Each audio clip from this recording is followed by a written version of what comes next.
No, eso es para yo subirlo a YouTube después. La tarea es de lo que vean ahora. No es para ponérselo en el aula. ¿Y la actividad de eso? Pues la plantea ahora. Bueno, entonces. Gracias.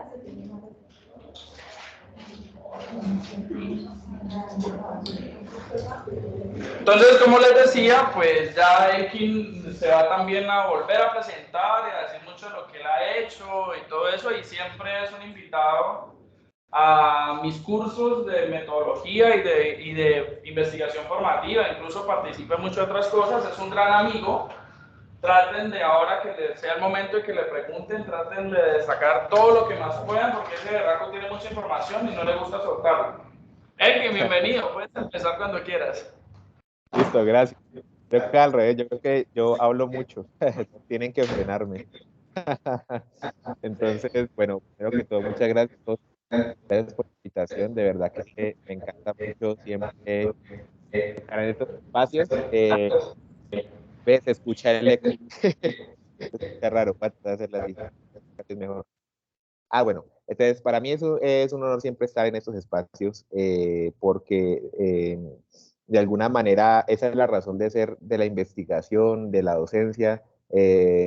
Igual que su profe José, yo soy un apasionado por la investigación y por la docencia desde que me di cuenta de cuál era la razón por la cual existo. Es una pregunta que creo que todos nos debemos hacer. De pronto sentirán que la charla toca temas muy administrativos, pero a la vez muy filosóficos, porque ese es un poco mi estilo, siempre trato de verle el lado filosófico a las cosas, y por eso es que tengo esta formación. Yo, como bien me presentó José, pues hice 2 pregrados, uno en administración y otro en filosofía, también hice sus respectivas maestrías y ahorita estoy haciendo el doctorado en ciencias de la administración, pero siempre de una perspectiva muy filosófica.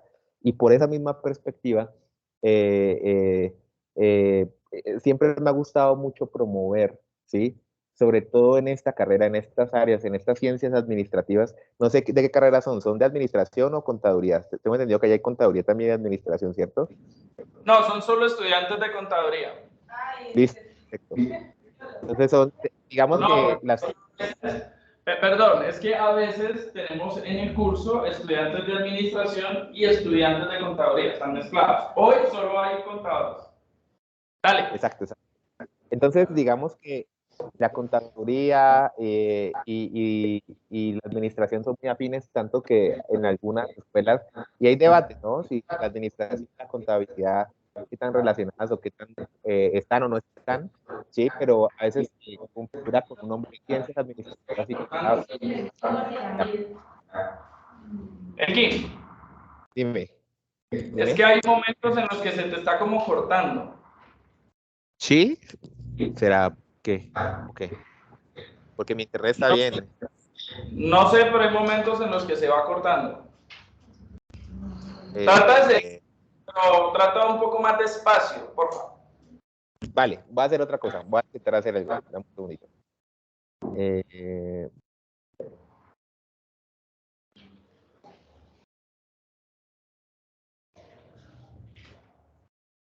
¿Así me escuchan?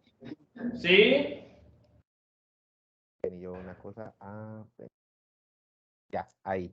Ahora, háblame otra vez, José, a ver si hay buen sonido. ¿No escuchas? Sí, te escucho y ustedes me escuchan a mí perfecto, ¿cierto? Bien, sí. Listo, creo que es mejor conectarlo desde mi computador el audio. Bueno, entonces les decía que de las cosas que me han interesado mucho a mí, como lo mencionó José, es hablar todo este tema de el espíritu científico y de promover mucho la investigación en estas disciplinas, porque de alguna manera como vamos a ver al inicio ya de la presentación, las disciplinas administrativas tienen una particularidad, fortalezas y ventajas y demás, pero una de sus debilidades es que a nosotros, cuando nos forman en administración, suelen dejarnos muy de lado la formación investigativa. Y eso da pie a muchas cosas que vamos a abordar hoy acá. eh, y también voy a intentar persuadirlos un poco de por qué es importante la investigación, por qué es importante hacer ciencia, por qué es importante leer, escribir, hacer artículos y cómo eso tiene que ver con una manera muy comprometida de abordar la vida y ver el mundo, ¿no? Entonces, bueno, y antes de empezar también, Aquí también pongo mis datos de contacto. Si de alguna manera les gusta la conferencia y demás, ahí tienen mi correo, hasta mi Instagram. El Instagram es muy importante porque a propósito, no sé si José les ha contado, pero de pronto no, pero tenemos como un proyecto de empezar a subir mucho material académico y demás por nuestras redes sociales, tanto personales como otras redes que vamos a ir creando para de alguna manera abordar distintos temas académicos de investigación, tanto de administración como de investigación, ¿no? Que les puede servir mucho. Tengo entendido que la materia se llama investigación formativa, ¿cierto? Y esta Sí, materia, según lo que me investigación has, formativa. excelente, y según lo que me has contado, José, la idea de la materia es incentivar justamente esto de por qué hacer investigación, por qué un estudiante de administración tiene que hacer investigación y todo esto, ¿verdad? Pues bueno, vamos a verlo. Digamos que el primer, ay, no me quiere funcionar las diapositivas, ¿por qué? Bueno, acá, esto, aquí está. Lo primero que quiero decirles es el contenido de la charla. La idea es que dure 1 hora para que podamos dialogar, para que podamos interactuar con todas sus preguntas y demás. Así que el contenido tiene solo estos 3 puntos. Primero vamos a hablar un poco de por qué hay un problema en formar en investigación en ciencias administrativas y afines. ¿Por qué? ¿Cuál es el problema? ¿Qué dificultades hay? ¿Sí? Y luego vamos a abordar por qué es importante, por qué sí se debería hacer y por qué lo estamos descuidando, ¿no? Luego vamos a hablar un poco de esto, de qué es el espíritu científico, qué es un poco la vocación del investigador y cómo esto tiene que ver con el modo de vida de las personas que se dedican a hacer ciencia, ¿no? A que se dedican a hacer investigación, que los que nos dedicamos a esto y que de pronto a alguno de ustedes les puede llegar a interesar, ¿no? Y finalmente vamos a hablar de algunos motivos para investigar, especialmente en estas ciencias administrativas y afines. A propósito de lo que tiene que ver con toda esta charla, el cuadro que ven ahí, esa pintura se llama, le dicen el Flammarion, ¿sí? Aunque Flammarion es realmente el autor. Es muy interesante porque quien haya visto, por ejemplo, las nuevas versiones hay una serie de Nat Geo que se llama Cosmos. En algún momento, si no se la han visto, véansela. De hecho, luego les voy a recomendar la serie de Carl Sagan, que es la original de Cosmos. Eh, en la serie nueva aparece esta imagen representando un poco de cómo el ser humano, ¿sí? Recordemos que hace muchos siglos atrás se creía que la Tierra era como una especie de centro del universo y que todo giraba alrededor de la Tierra, ¿no? Y vivíamos como una especie de cúpula y de alguna manera esa era la creencia establecida y no se podía mirar más allá. Pero el espíritu científico, ¿sí? La investigación lo que te hace es que salgas de esa cúpula, ¿sí? Y te des cuenta cómo realmente el mundo es afuera de esas creencias infundadas. Lo primero que tenemos que hacer para realmente intentar hacer investigación es despertar algo que los seres humanos tenemos todos absolutamente, y es la curiosidad, esa duda, ¿sí? Ese sentido de alguna manera cuestionar las cosas que están establecidas y también interesarlo por aquello que no comprendemos. Y realmente cuando despertamos ese sentido y no lo matamos con nuestro afán de vivir diario, con, digamos, con los afanes prácticos de la vida, ¿sí? Cuando despertamos ese interés, ese interés por comprender las cosas, que siempre lo tenemos ahí, pero como digo yo, lo ocultamos, ¿sí? Es donde realmente empezamos a darnos cuenta que el ser humano nació para hacer ciencia, el ser humano nació para conocer, ¿sí? Esa es la labor fundamental del ser humano. Solo que nosotros a veces escapamos a eso por muchas razones. Pero bueno, lo primero que quiero mencionarles es esto.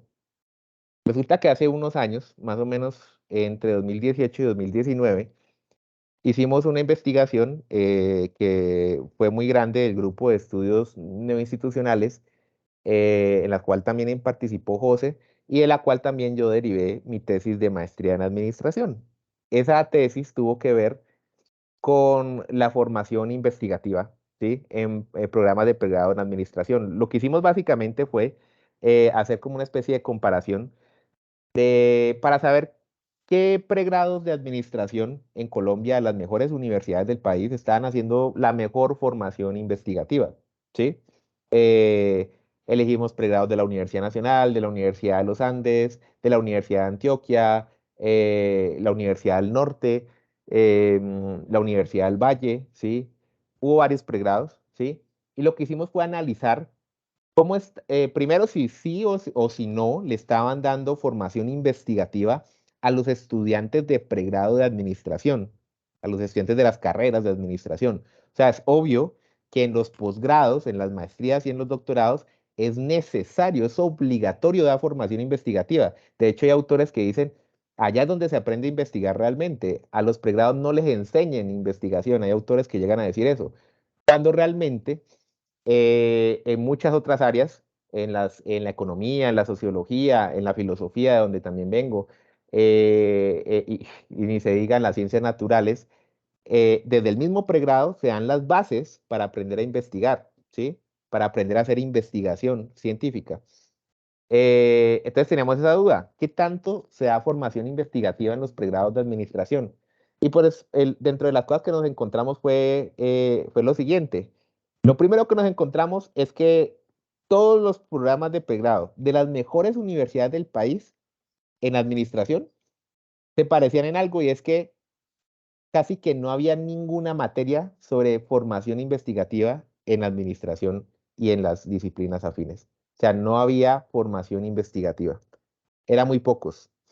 Algunos pregrados y muchos tenían una sola materia y ya. Y de ahí se olvidaba todo. Eh, Además, nos dimos cuenta, esto es que no se está formando investigativamente a los estudiantes de pregrado, de administración o de ciencias administrativas. Lo segundo que nos dimos cuenta en esta investigación, bueno, claro, a mí se me olvidó mencionar aquí que en esta investigación no solo consultamos pues las bases de datos y demás, la estructura curricular de estos programas, sino que también hablamos con profesores de esas universidades y investigadores destacados de esas universidades para que nos contaran cómo le están dando formación investigativa. Bueno, entonces nos dimos cuenta primero pues que no hay tantas materias de investigación.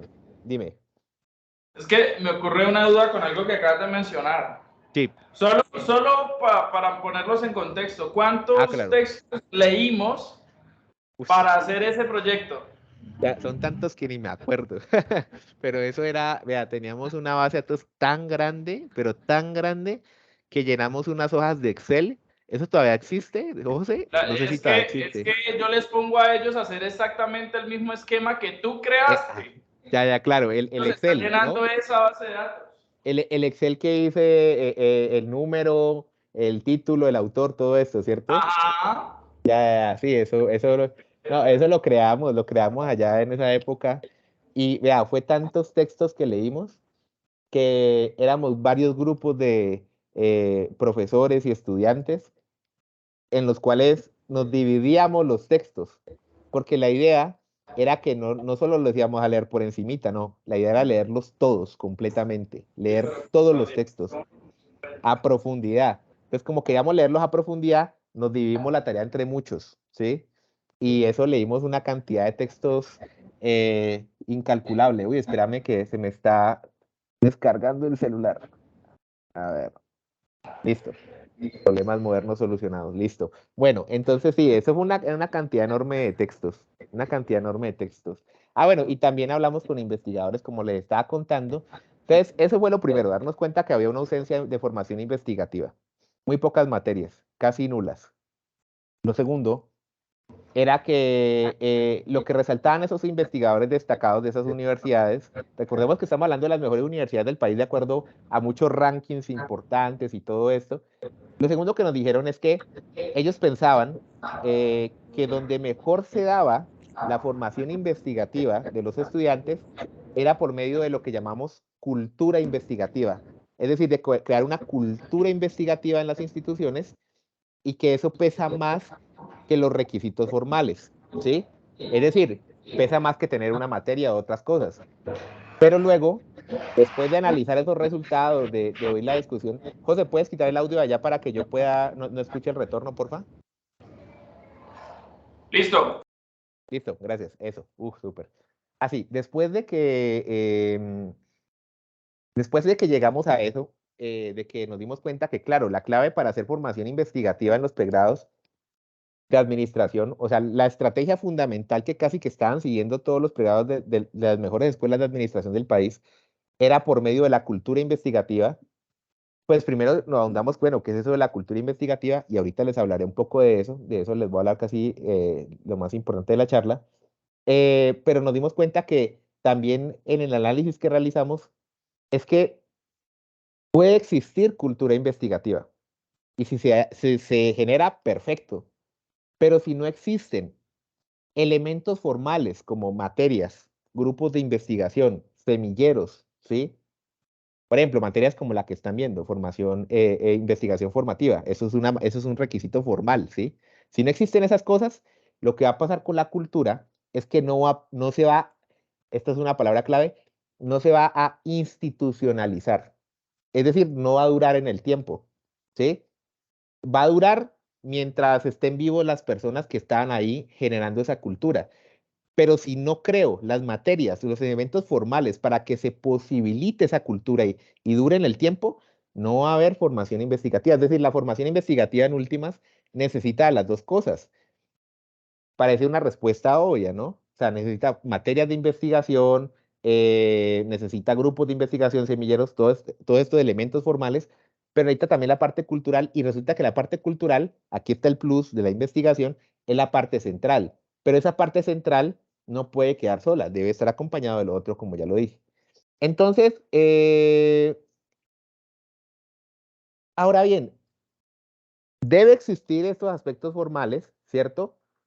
Debe crearse la cultura investigativa, que esto es lo más difícil porque resulta que aquí viene el asunto donde nos empezamos a dar cuenta de que es cultura investigativa y es que parte de que son actividades informales, están basadas en actividades extracurriculares y fundamentalmente en un modelo que es tan antiguo como la misma filosofía, es tan antiguo como la misma humanidad y es en este modelo del discípulo maestro. No sé si lo han escuchado, seguramente que sí. No sé qué edad tiene, pero según lo que ustedes chicos los que están allá, pero según lo que veo en la cámara, no creo que tenga más de, bueno, deben estar entre los 18 y los 25 años aproximadamente, ¿no? Bueno, y seguramente si han estado en estas edades, han visto series de anime, ¿cierto? Han visto series de anime, han visto programas de televisión, han visto películas donde está siempre cuando hay una película de un héroe, ¿no? Por ejemplo, pongamos por título Naruto, ¿sí? La serie de Naruto, llega Naruto, tiene un sensei, ¿cierto? Ese es su maestro, que en este caso pues tiene varios maestros, pero su fundamental maestro es Jiraiya, ¿verdad? ¿No? Entonces Naruto se va a un viaje con Jiraiya y resulta que el objetivo del discípulo siempre es superar al maestro, ¿no? Bueno, este formato, ¿sí? Del discípulo y el maestro, ¿sí? Es muy antiguo y se emplea en la academia. De hecho, donde nació es en la academia. Los filósofos antiguos, Sócrates, Platón, Aristóteles, usaban ese formato. Ese era el formato por excelencia para aprender, para generar amor por el conocimiento, por la sabiduría y por la investigación.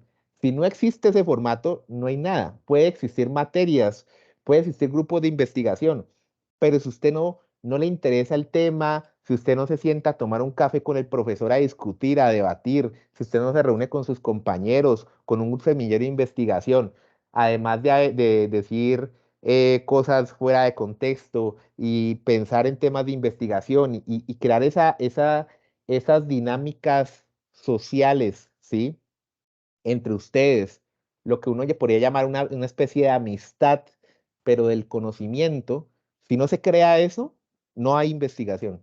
No sea bueno, no hay formación investigativa más bien.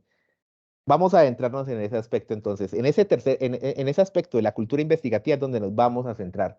Pero antes de eso, quiero seguir resaltando algunas cosas bien importantes de por qué es importante estos resultados. ¿Por qué resulta que ustedes se preguntarán, bueno, yo vine acá a estudiar, en este caso ustedes, ¿no? Contabilidad. De pronto no tenía ni siquiera idea de que me iban a enseñar investigación en una carrera de contabilidad. ¿Por qué me debería interesar? Bueno, comprendamos esto, ¿no? Y es que la actividad de la investigación es una actividad que a quienes nos apasiona, ¿sí? llega a trascender a muchas esferas de nuestra vida. No solo se trata de una especie de actividad que me va a servir para mi vida laboral, sino también va a servir, por ejemplo, hasta para habilidades para sobrevivir en el mundo académico. Ustedes están haciendo una carrera. Díganme si, por ejemplo, no les vendría muy bien aprender a leer críticamente un texto, leer muy bien, comprenderlo muy bien. Si no les serviría a ustedes aprender a escribir y redactar muy bien documentos. Incluso aun cuando salgan después de la universidad y se gradúen, díganme si no les va a ser necesario redactar documentos en las organizaciones donde laboran, escribir, ¿sí? Eso es muy importante. Pero la más importante es, díganme si no van a necesitar para toda la vida, no solo en el trabajo, sino para su vida diaria, hasta para saber si los engañan o no, hasta para comprender si les están mintiendo o si, por ejemplo, están eligiendo el político incorrecto o correcto, ¿sí? Díganme si no les va a servir esto que llamamos el pensamiento crítico. El pensamiento crítico es una de las cosas que más se fomenta en la investigación, casi que es un eje transversal de la investigación. Y bueno, el pensamiento crítico, ¿sí? Es una de las cosas que uno aprende cuando se mete a este mundo investigativo. Entonces, lo que quiero decirles es que cuando uno se mete a esto, a aprender a investigar, adquiere un conjunto de habilidades que, sea que usted se vaya o no a dedicar a la investigación, le va a servir. Le va a servir en su profesión, en este caso ustedes como contadores, le va a servir si usted quiere hacerse un posgrado. Vaya problema y José me desmentirá, yo creo que sigue pasando eso y es que a veces uno hace su maestría, por ejemplo, típico la maestría en administración y ve a mucha gente que no hizo tesis en el pregrado, no aprendió estas cosas que José les va a enseñar en este curso y resulta que se estrellan porque van a hacer una maestría, piensan que es que les van a enseñar a ser mejores profesionales y resulta que no, eso no es una maestría, eso, para eso era la carrera. La maestría y el doctorado, ¿sí? Los posgrados, es para que usted aprenda a investigar, para que se perfeccione en una investigación, ¿sí? El elemento central que usted va a hacer en una maestría es hacer una tesis. Y resulta que, claro, para eso hay que saber escribir, para eso hay que saber leer muy bien, para eso hay que saber investigar. Y pocos pregrados lo enseñan. Por ejemplo, ustedes tienen esa ventaja de que les están enseñando esta materia, aprovéchela mucho, porque si algún día va a hacer un posgrado, lo va a necesitar. O sea, quiera o no, lo va a necesitar. Pero también aquí viene la dimensión que a mí me parece más importante y es la dimensión personal. Y es que cuando tú aprendes a investigar, cuando tú aprendes y te enamoras de la ciencia, ¿sí? Te das cuenta que una dimensión muy individual que tiene que ver con más bien con la manera como comprendo el mundo y como vivo en el mundo, ¿sí?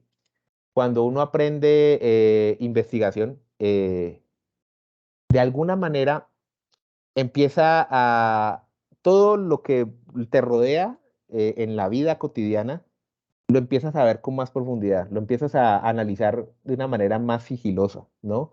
Lo empiezas a masticar todo muy bien, empiezas a darte cuenta que a veces hacer investigación, escribir textos, artículos y demás es una excusa más bien para perfeccionar la manera como pensamos.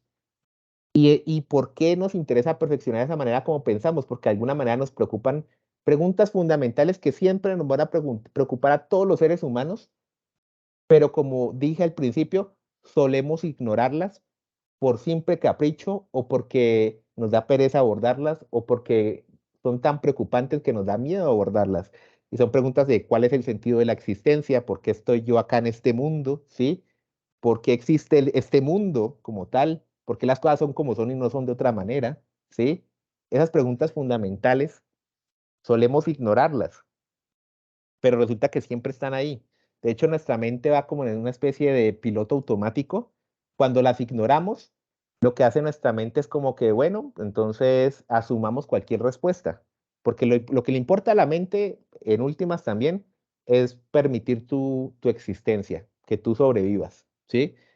Y cuando nosotros no meditamos críticamente esas preguntas, casi que nuestra mente se deja influenciar fácilmente de lo que hay en el contexto para que te creas cualquier cosa que te sirva para responderte a la pregunta de cuál es el sentido de tu vida.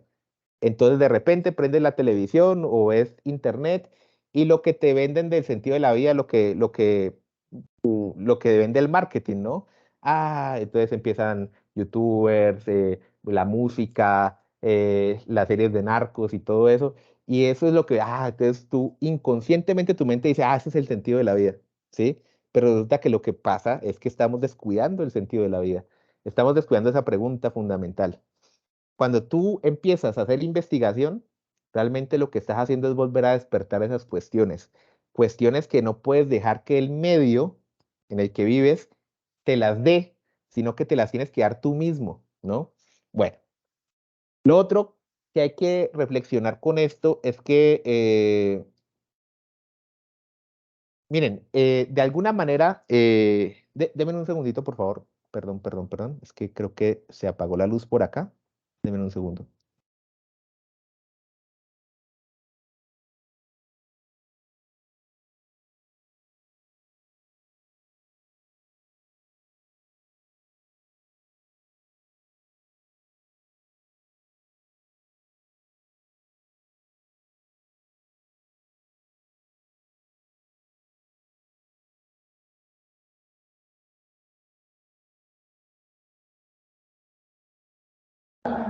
Tenés el audio silenciado. Sí, ahora sí. Qué pena. Es que ya me estaba quedando en oscuras y no puedo ver bien todo lo que hay acá. Bueno, entonces les decía, lo siguiente es esto, y miren, otro problema que hay es que uno empieza a entender como que cuando dimos con esta investigación, uno empieza como a encajar así como cuando uno arma un rompecabezas y se da cuenta como las piezas sí están coherentemente formadas, en este caso hacia lo negativo. Y es que miren, eh, en las disciplinas, las ciencias administrativas, incluyendo la contabilidad, son disciplinas que carecen mucho de investigación teórica, científica y humanística. Casi toda la investigación que se hace es investigación aplicada y técnica. Eso es un desequilibrio enorme. A ninguna disciplina le conviene. Dime. Perdón que te interrumpa, es que ahí Sí. justo vale la pena mencionar, creo que se los dije hace 8 o hace 15 días, una de las problemáticas que tienen ustedes futuros contadores es justamente que la labor que ustedes van a realizar está siendo desplazada por tecnología. Y eso ha sucedido porque los contadores, no ustedes, no sus profes, sino los anteriores históricamente, no se han detenido a preguntarse cuál es el papel del contador en las organizaciones, cuál es el papel de la disciplina de la contaduría. Cuando ustedes investigan, por ejemplo, Elkin es un experto en trabajar qué es la administración, para qué sirve, cuáles son las razones de la existencia de la administración. Vaya, busque a alguien que trabaje esos mismos temas, pero en contaduría. No existen. Entonces, ¿qué pasa?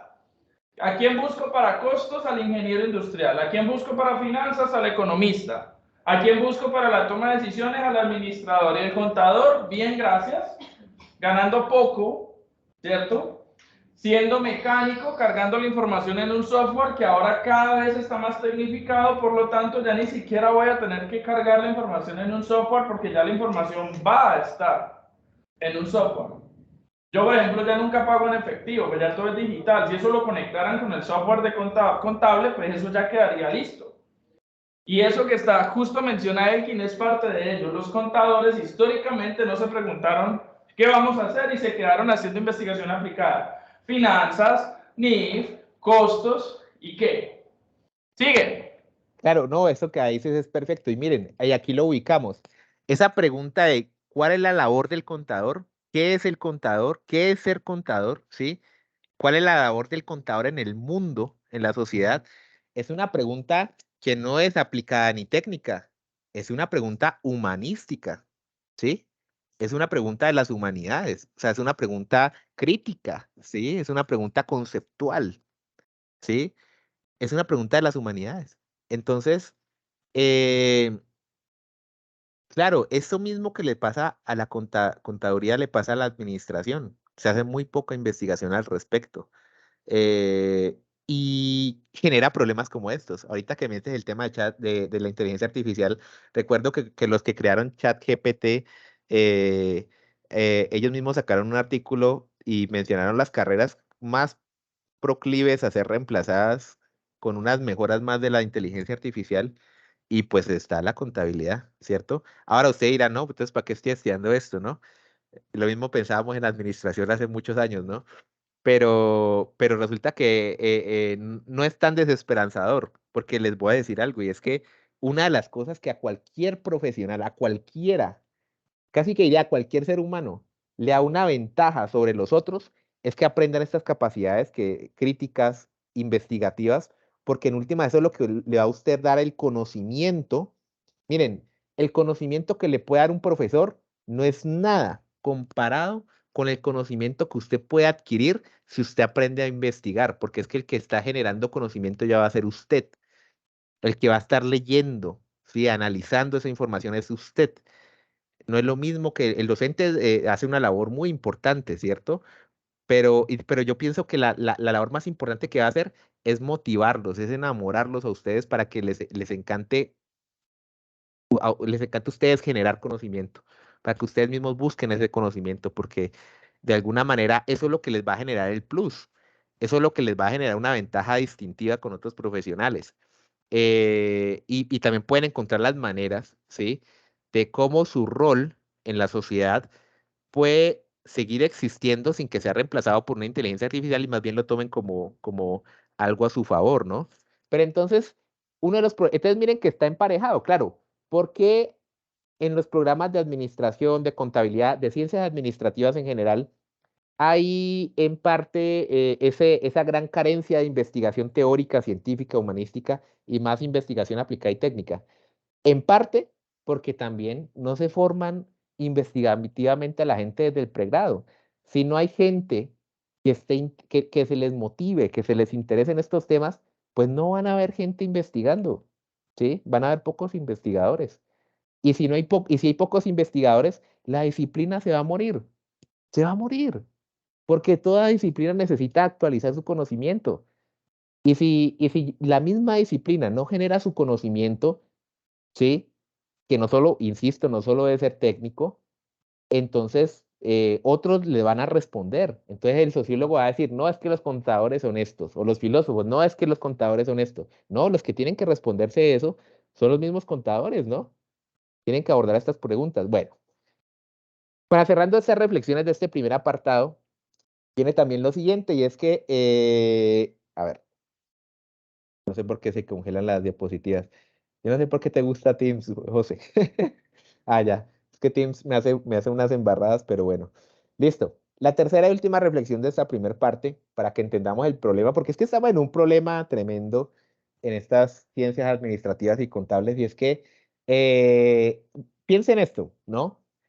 Resulta que no solo es un problema que repercute con ustedes como individuos en la carrera que están haciendo, sino que es un problema mayor. Porque piensen esto, de las disciplinas que más abundan, las carreras que más hay en todas las universidades del mundo, que usted siempre va a encontrar, siempre son carreras afines a la administración y a la contabilidad. ¿Eso qué quiere decir? Que hay mucha gente estudiando eso. O sea, hay muchos administradores, hay muchos contadores. Y adicionalmente, casi que en cualquier organización, llámele usted empresa, llámele usted universidad, llámela iglesia, llámela Estado, porque el Estado también es una organización. Y bueno, José después les explicará, pero organización y empresa no es lo mismo. Las empresas son un tipo de organización. Entonces el Estado, sí, allá donde está el presidente y los ministros, miren que mucha de la labor que ellos hacen es una labor administrativa. Los contadores, los administradores en eso están muy emparentados. Y es que si ustedes lo miran muy de cerca, ¿sí? Casi que el mundo es gobernado por los administradores, ¿sí? Y por los contadores y por todos los de las ciencias administrativas, son los que toman las decisiones, son los que gobiernan el mundo. Pero entonces miren esto, o sea, la labor es importante. Hay administradores y contadores por doquier, están en todas las esferas de la sociedad, casi que cualquier empresa hay administradores y contadores, pero resulta que al mismo tiempo son los que menos pensamiento crítico tienen, son los que menos investigación tienen, ¿sí? Y comparados con otras disciplinas, son los que más se les cuestiona su estatus científico, son los que más se les cuestiona si son ciencia o no, ¿sí? Entonces ahí es donde uno empieza a entender, claro, por eso es que estamos en un mundo tan mal administrado. Es un mundo donde los que toman las mejores decisiones del mundo, ¿sí? Los que gobiernan el mundo, los que tienen cargos más altos, no tienen tanto pensamiento crítico, ¿sí? No se les fomenta tanto el pensamiento crítico. La formación investigativa está casi nula, ¿sí? Y son los que toman las decisiones más importantes. Bueno, ahora pasemos al segundo punto y es el que tiene que ver con el espíritu científico, la vocación del investigador y su modo de vida. Este profesor que está acá en esta imagen es mi tutor de tesis doctoral, es el profe Jorge Ríos Salay, es un gran maestro para mí. Hablando de ese modelo de discípulo maestro, este profe es uno de mis actuales maestros. Luego les mostraré otros que están por ahí en las diapositivas más adelante, que también han sido maestros de José. Pero en este caso particular quiero sacar un extracto, una cita de un texto que él tiene, que de hecho se lo recomiendo que se lo lean, que se llama La vocación del investigador. Fue publicado en 2007, después si quieren se los comparto, lo tengo aquí. Y la cita dice de la siguiente manera, la leo. La actitud interrogadora del hombre ante el universo, su inquietud persistente de preguntarse y responder, su anhelo de saber, coadyuvaron sustancialmente a su conformación como Homo sapiens. Hoy en día, el amor por la verdad que palpita de manera intermitente en el espíritu del buscador de razones, l- la vocación del investigador no solo es necesaria para conseguir, pero me perdí. Hoy en día, el amor por la verdad que palpita de manera intermitente en el espíritu del buscador de razones, la vocación del investigador, no solo es necesaria para conseguir nuevas verdades, es imprescindible para seguir haciéndonos humanos día con día. De aquí que nunca sea suficiente insistir sobre su trascendencia. Casi que imaginen un mundo en donde no necesitemos el conocimiento, en donde no haya ciencia, ¿sí? Donde no haya pensadores. Es imposible, es imposible.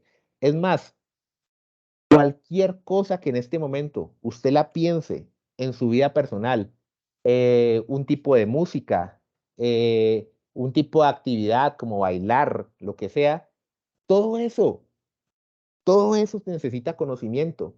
Necesitamos conocimiento para todo, ¿sí? Para todo necesitamos conocimiento. Y la mejor forma de generar conocimiento es por medio de la investigación. De hecho, es la forma más rigurosa, ¿sí? Y resulta que eso, comprender eso desde la antigüedad, ¿sí? Que de hecho esa idea de ciencia que estuvo muy unida con la filosofía desde la antigüedad, fue formándose desde ese tiempo con la comprensión de que entre más rigurosos seamos para generar conocimiento, mejor vamos a vivir, ¿sí? Mejor vamos a comprender las cosas. A ver, la diapositiva. Listo. Entonces, con esto contemplado, lo primero que vamos a ver un poco es qué es eso del espíritu científico, ¿no? Cuando hablamos de espíritu científico, ¿a qué nos referimos? ¿Cómo es que vamos a fomentar el espíritu científico en ustedes, por ejemplo, si no sabemos qué es? Bueno, primero comprendamos algo, y es que por espíritu científico vamos a entender como una especie de actitud mental, ¿sí? De aquellos que se dedican, digamos, a hacer investigación y a hacer ciencia, que en última es una actitud por comprender el mundo, por comprender la vida, es un modo de asumir la vida, ¿sí? Es un modo de vivir, ¿sí? Aquí, por ejemplo, ven imágenes de tres grandes pensadores, Aristóteles, Isaac Newton y Sócrates.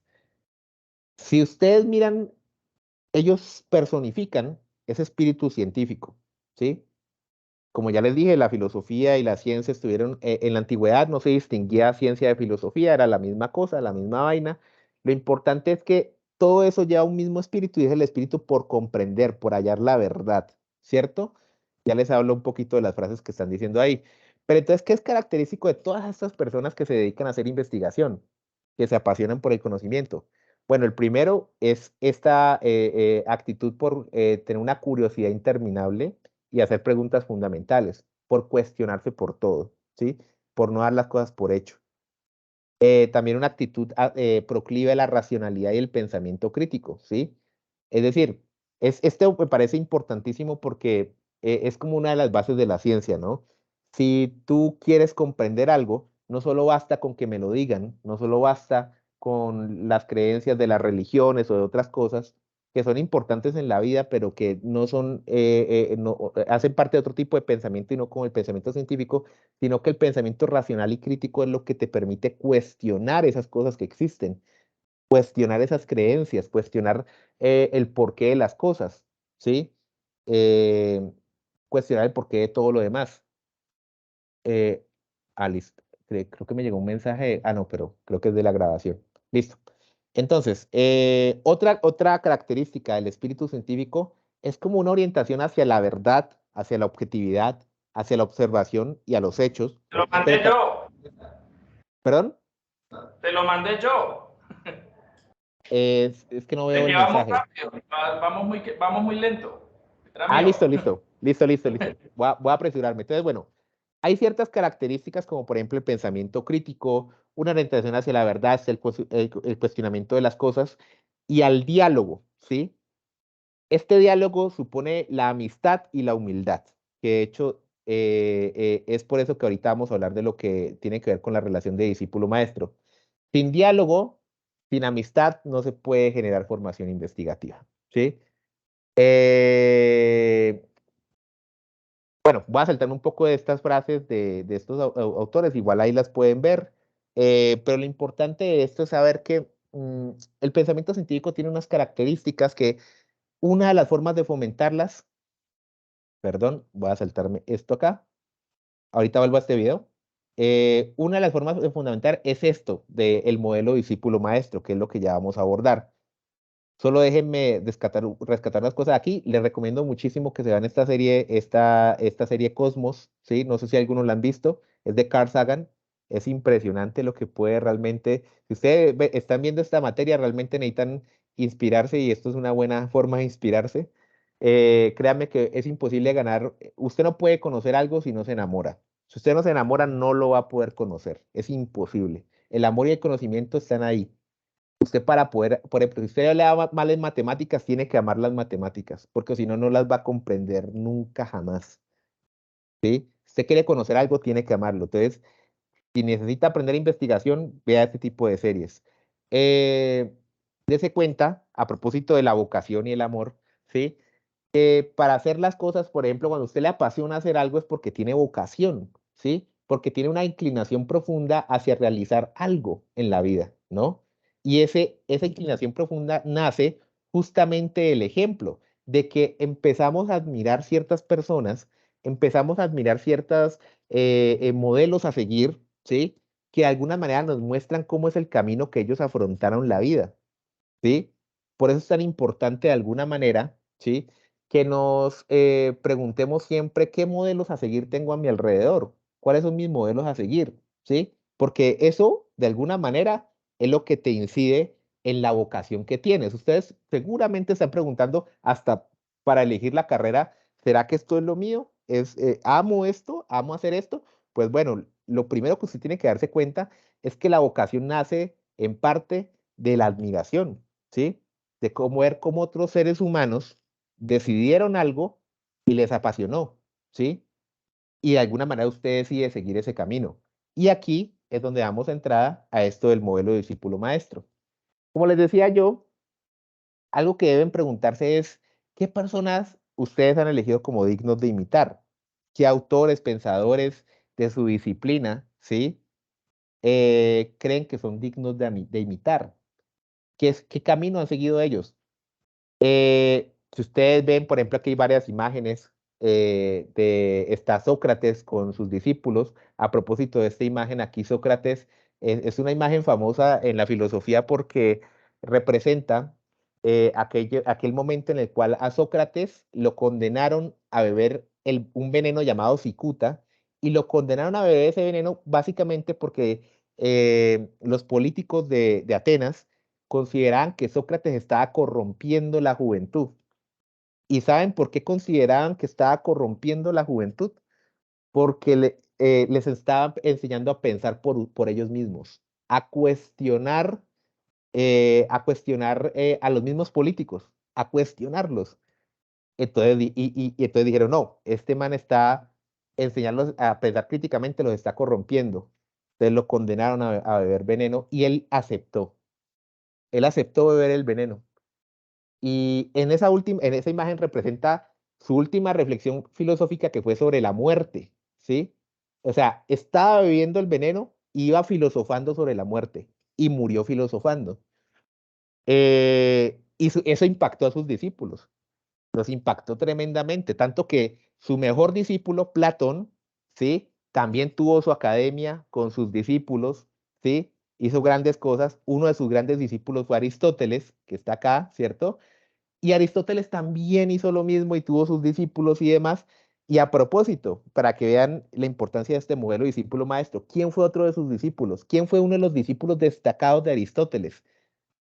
A ver quién se lo sabe. ¿Quién sería este personaje de acá? A ver si hay alguno de los que está ahí. ¿Cuál fue uno de los discípulos más importantes de Aristóteles que casi conquista el mundo conocido en esa época? ¿Alguno de los que está escuchando de los chicos? ¿Ninguno? ¿Ninguno sabe? ¿Ni idea? Bueno, pues nada más y nada menos que Alejandro Magno. Alejandro Magno era un discípulo de Aristóteles. Aristóteles fue su maestro, ¿sí? Le enseñó todo lo que sabía, a pensar críticamente y demás. Miren que hasta en esa época los grandes emperadores, los grandes reyes y conquistadores como Alejandro Magno tenían pensamiento crítico, eran formados por filósofos, ¿sí? Cosa que se ha perdido hoy en día. A ellos sí les cultivaban el pensamiento crítico y por eso se atrevían a pensar como que, voy a conquistar el mundo, ¿sí? Bueno,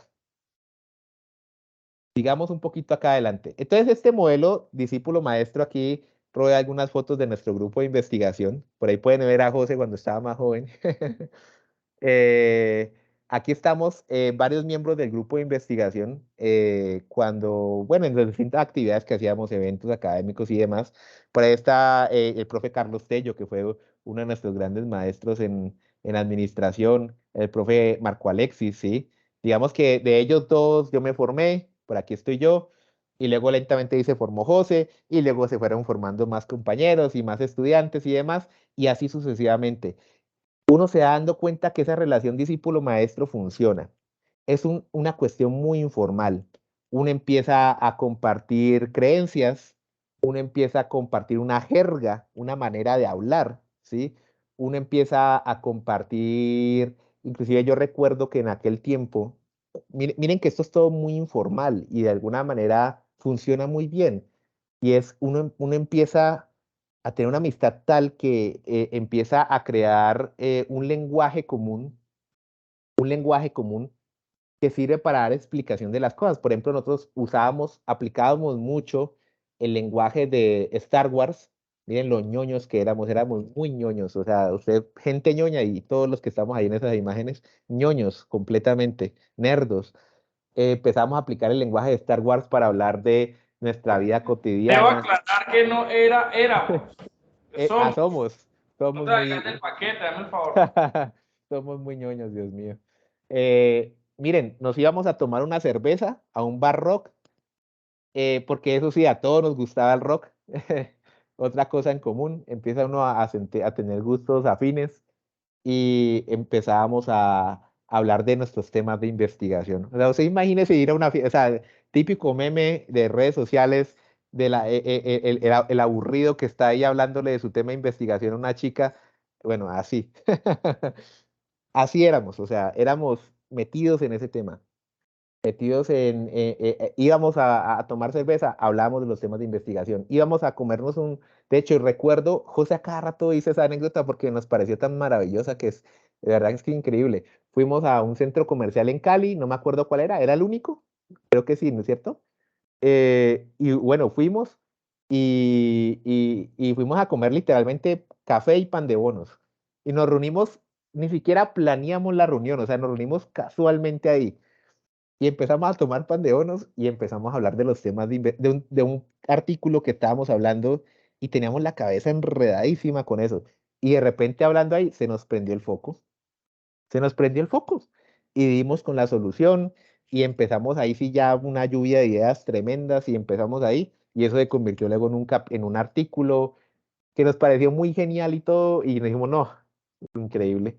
Bueno, eso es hacer investigación, eso es el modelo discípulo maestro. Empieza uno en ese modelo, miren, uno tiene que ser muy consciente de esto porque como les dije al principio, cuando usted no es consciente de esto, su mente trabaja en automático, su mente elige mentores, maestros, aunque usted no lo esté siendo consciente.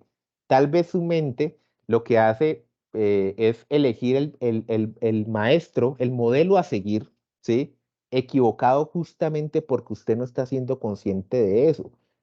Y lo que hace la mente es tomar del contexto. Si su contexto es eh, lo que el marketing le vende, lo que las redes sociales le vende, pues de ahí va a tomar su modelo a seguir. Y así mismo se va a formar usted y así mismo usted va a creer que esas son sus aspiraciones en la vida.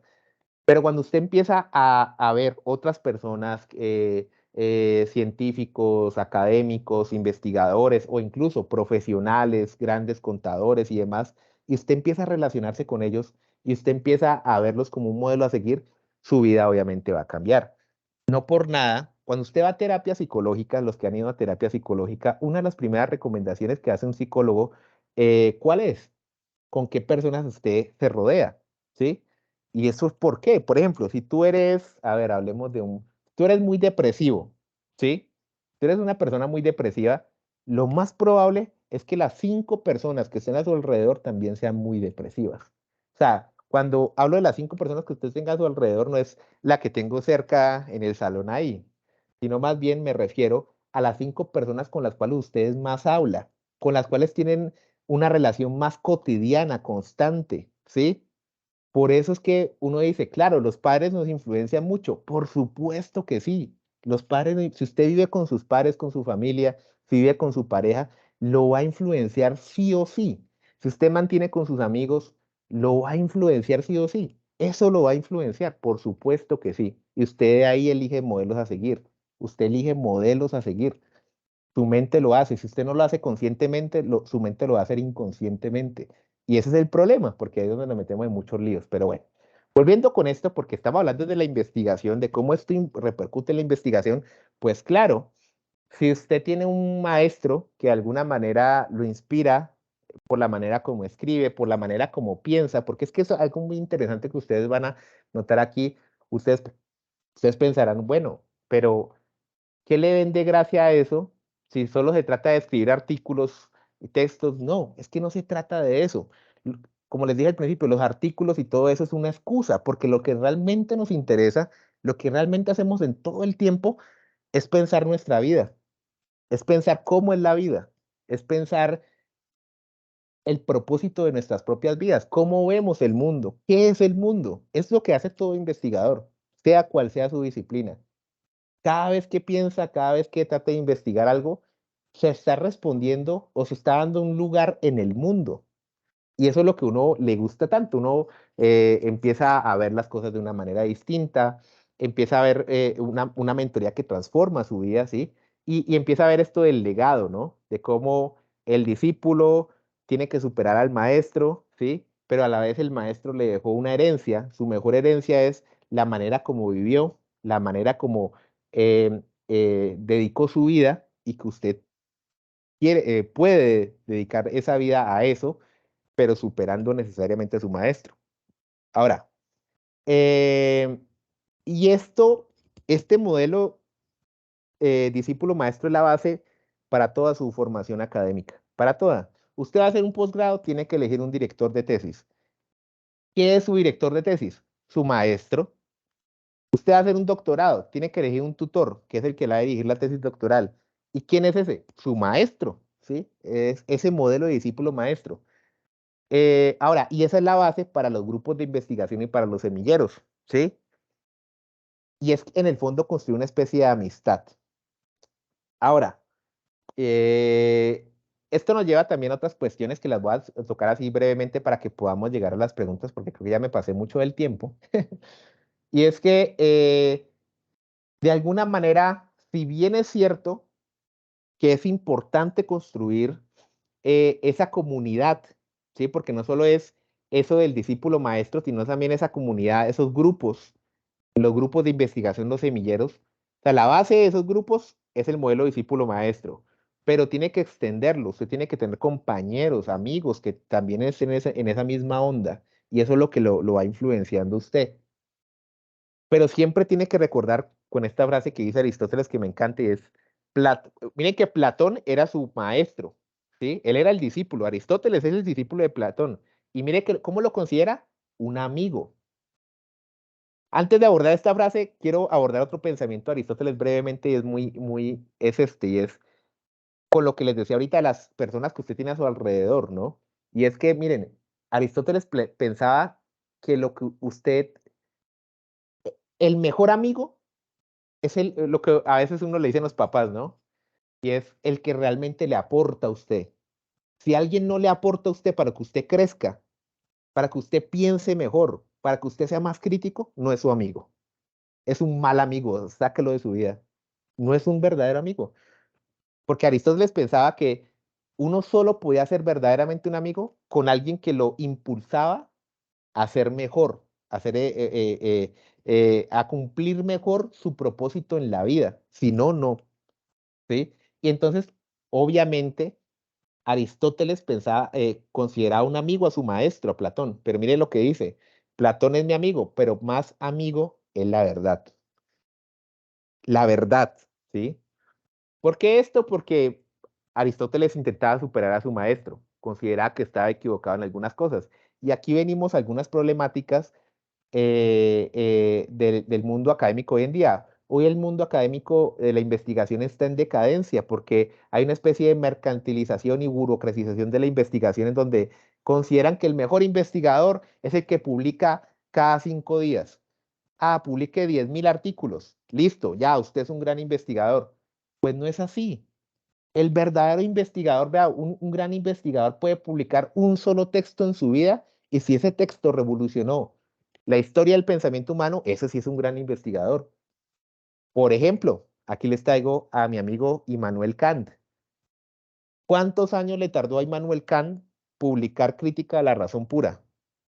¿Alguno sabe de casualidad de lo que recuerde que vio filosofía en el colegio? ¿Cuántos años se demoró Immanuel Kant publicar Crítica de la Razón Pura? ¿Ninguno? ¿No? Bueno, se demoró 10 años. 10 años haciendo ese libro. Tanto así que le dijo, créanme que esto está datado en los libros de historia. Le dijo a su pareja, Kant, que lo dejara solo por 10 años y que luego cuando pasaran esos 10 años volvía a casarse con ella. Era la novia, ¿no? Espérame, voy a concentrarme en este trabajo académico, en 10 años vuelvo. Cuando volvió a los 10 años ya tenía hijos, esa señora, ya se había casado con otra persona. Muy ingenuo Kant, pero hizo un libro increíble. 10 años se demoró, ¿sí? Ahora, esta obra crítica a la razón pura hoy en día no se podría publicar. A Kant seguramente no lo contratarían en un centro de investigación, porque hoy en día en los centros de investigación dicen, ay, publica un artículo ya, ya, ya, en 3 días, en 2 meses, cada semestre, unos 5 artículos. Eso destruye la ciencia. El espíritu científico no es algo que se mercantilice, que se venda como papitas fritas en la esquina. No, no es así. Eso requiere tiempo, requiere pensar las cosas muy bien. Y a propósito, ahí les dejo una conferencia que, el título de esta conferencia que sería muy bueno, que ahí están las diapositivas, pero creo que José la va a publicar, ¿cierto? Y es la conferencia que José dio en un evento, justamente criticando todo esto que estoy hablando, cómo la crítica y la discusión se ha perdido en los eventos académicos. O sea, imagínense un congreso o imagínense este evento que estamos teniendo acá, donde yo les estoy hablando, y bueno, y que ya me he demorado, perdón, pero imagínense que luego no haya retroalimentación, que no haya la posibilidad que ustedes hablen conmigo, inclusive de que me cuestionen, de que me digan, no estoy de acuerdo con usted, o esto que dijo que usted está equivocado. Imagínense un evento así, no tiene sentido, no tiene ningún sentido. Y en eso se está convirtiendo hoy en día muchos eventos académicos. Se están convirtiendo en eventos en donde no les da espacio a la discusión, al pensamiento crítico, al debate. Y resulta que esa es la vida del mundo académico. Sin eso no puede haber. sea, el mundo académico es que usted aprenda a pensar por usted mismo. Decía el mismo Kant, sapere aude, atrévete, atrévete a pensar, ¿sí? Es atreverse a pensar por ti mismo, ¿sí? Es a pensar por usted mismo. Esa es la idea de la investigación, pero bueno, sigamos por acá. Entonces, bueno, brevemente hablaré de esto de los motivos para que podamos interactuar.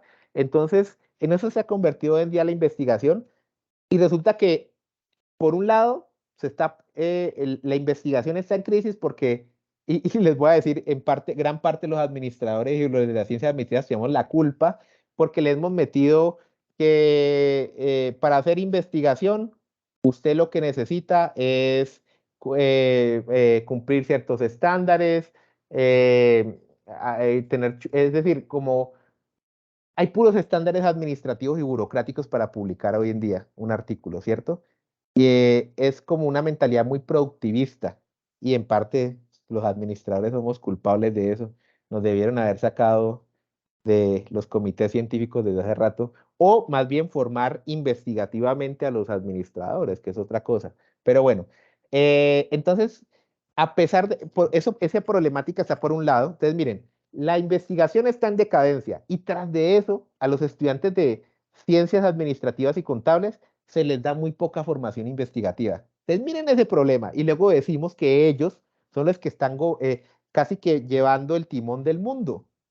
Entonces a uno dice, ah, claro, por eso todo el problema ambiental, por eso toda la problemática ambiental, por eso todas las problemáticas sociales que hay hoy en día, por eso mismo. Y resulta que esos mismos problemas son los problemas que hoy en día suscitan de la investigación. Voy a saltarme esta parte y justamente voy a ir a eso. Hoy en día, esos son los grandes problemas que tenemos para investigar, ¿sí?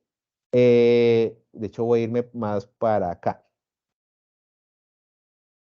Y es con esto, miren, hoy en día estamos llegando a un punto que muchos pensadores, si algún día quiere pasar un fin de semana interesante, métase a YouTube, busque conferencias sobre transhumanismo, así se escribe transhumanismo.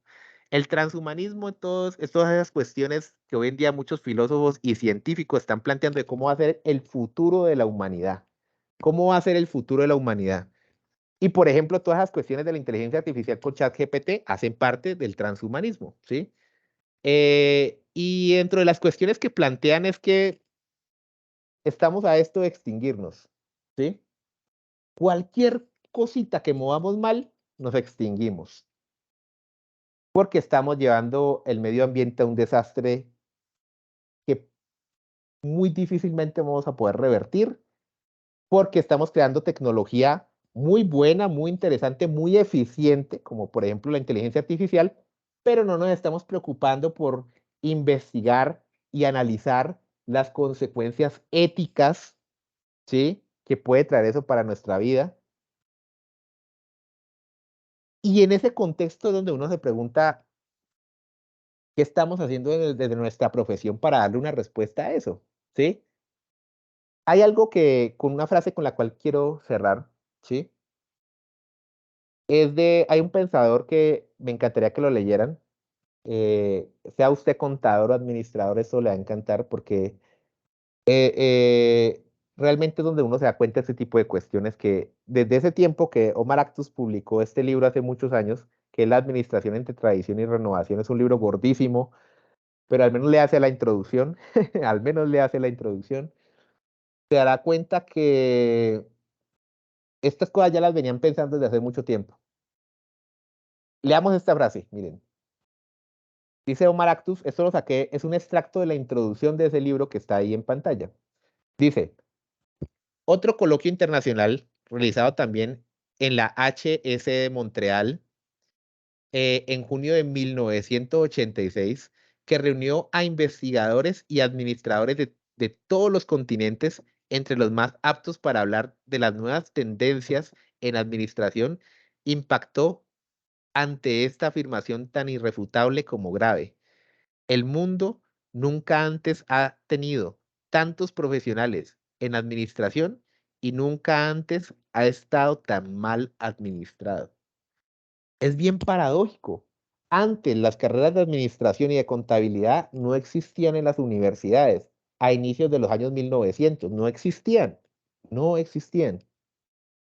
Y resulta que desde que empezó la industrialización y empezaron las grandes empresas, sobre todo en Estados Unidos, y bueno, primero, inicialmente la revolución industrial se dio en Reino Unido y luego pues en Estados Unidos las grandes empresas, las multinacionales, fue necesario que se institucionalizara la administración, la contabilidad y que hubieran escuelas de administración en las universidades, porque se dieron cuenta que era muy importante formar personas en esos ámbitos.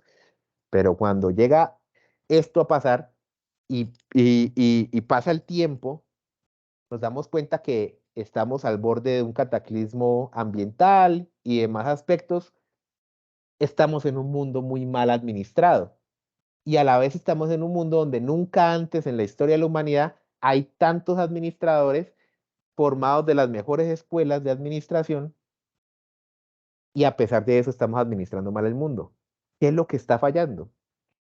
Lo que está fallando, en parte, es que no estamos investigando, no estamos ejerciendo el pensamiento crítico, ¿sí? Y además se está administrando para el beneficio de unos y no para el beneficio de todos, ¿sí? Entre tantas cosas. Esta pregunta final entonces es como que, ¿cuál es el rol de la administración y de la ciencia administrativa respecto al futuro de la humanidad? Voy a ponérselas más puntuales. Esta es la tarea que les voy a dejar. Van a hacer un ensayo cortos, ¿sí? ¿Qué es un ensayo primero? Espero que sepan una idea que es un ensayo, ¿no? Para que no se les complique la vida, porque José les explicará mejor, un ensayo debe reflejar su pensamiento. ¿Qué piensa usted? No lo que encontré en internet, no lo que me dijo ChatGPT, no, lo que piensa usted, lo que usted piensa como individuo. Si usted se pone a buscar eso en internet o ChatGPT, usted se está negando su propia existencia. No le dé miedo escribir un texto que va a ser cortico, pongámoslo de 2 páginas. Un ensayo de 2 páginas, miren, 2 páginas. 2 páginas, eso lo hace uno en una tarde de inspiración, ¿sí? 2 páginas. Un ensayo de 2 páginas, donde usted se responda, cambiemos esta pregunta, pero démosla en torno a la contabilidad, ¿no? ¿Cuál es el rol? Pongámoslo así. ¿Cuál es el rol de la contaduría y de las ciencias contables respecto al futuro de la humanidad? ¿Se acuerdan lo que les preguntó José, que habían pocos que pensaran eso? Pues resulta que les tocó a ustedes pensar eso, ¿sí? ¿Cuál es el rol de la contaduría y de las ciencias contables respecto al futuro de la humanidad? Les traduzco la pregunta para que sea más entendible, ¿no? Porque a veces yo fui estudiante de pregrado, a veces yo veía esas preguntas muy bonitas, pero bueno, ¿qué significa esa pregunta? Básicamente les estoy preguntando que esa profesión que ustedes eligieron, que es la contabilidad, y los contadores como personas que hacen una labor en el mundo, ¿qué pitos tocan en el futuro de la humanidad? ¿Cuál va a ser su labor? ¿A qué se van a dedicar? ¿Cuál es su importancia? Usted lo puede abordar de muchas maneras. ¿Cuál es el futuro de eso? ¿Sí? ¿Qué le aporta a la humanidad? ¿Qué le va a aportar al futuro de la humanidad? Esa es la pregunta. ¿Listo? Y piénselo muy bien con todo este problema que tenemos ahorita. Y listo. Antes, bueno, primero que todo, pues muchas gracias. Antes de pasar a las preguntas, les recuerdo mis redes sociales. Aquí una publicidad, ¿no? Y es que de verdad que eso es muy importante porque em, de alguna manera lo más importante es que uno lo lean, lo critiquen, lo cuestionen. Si de alguna manera les interesa los textos que yo hago, hay una página que se llama ResearchGate, que hagan de cuenta como si fuera el Facebook de los investigadores. Luego José se las mostrará. Él también tiene su perfil, yo también lo tengo, ahí están todos mis textos. También pueden buscarme por mi correo electrónico, efpinedah@unal.edu.co. Tengo muchos correos de la Nacional de la Valle y todo, pero ese es el que más utilizo, el correo de la Universidad Nacional de Colombia. Este es mi contacto de México, el WhatsApp. eh, de hecho, el número es un número mexicano. Ahí pueden ver el +52. Y pues mis redes sociales, mi Instagram, elkin.pineda.0. Bueno, para mí fue un gusto hablarles de estos temas. Espero que haberlos ayudado un poquito en esa incentivación a la formación investigativa y bueno, escucho todas sus preguntas y muchas gracias por su atención. ¿Tienen alguna pregunta, comentario que les aclare lo que hizo el ensayo o algo que le quieran hacer a Elkin antes de que nos despidamos? O inclusive hasta comentarios, ¿no? ¿Qué piensan ustedes de esa pregunta o así similares?